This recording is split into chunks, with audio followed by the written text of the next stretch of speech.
Ya, sebenarnya memang tidak ada aliran dana ke Pak Alex itu.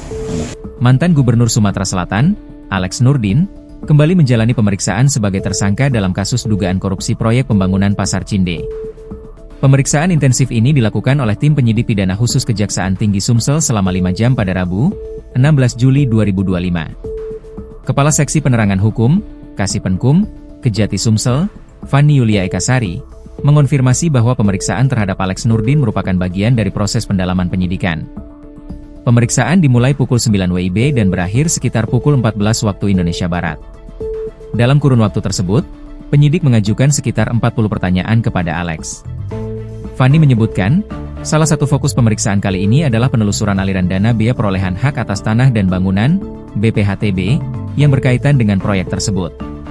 Pemeriksaan ini menjadi bagian penting untuk melengkapi alat bukti dalam kasus yang diduga merugikan keuangan daerah itu. Sementara itu, tim kuasa hukum Alex Nurdin, yang diwakili oleh Titis Rahmawati dan Redo Junaidi, membenarkan bahwa kliennya hadir dan menjalani pemeriksaan di Kejati Sumsel. Mengenai kondisi kesehatan Alex Nurdin, Titis menjelaskan bahwa kliennya masih dalam masa pemulihan pasca operasi empedu. Titis juga menanggapi soal substansi pemeriksaan yang menyentuh pada kebijakan-kebijakan semasa Alex menjabat sebagai gubernur. Pihak Kejati Sumsel masih terus mendalami kasus ini, termasuk potensi keterlibatan pihak-pihak lain yang diduga turut berperan dalam proyek Pasar Cinde yang menjadi sorotan publik.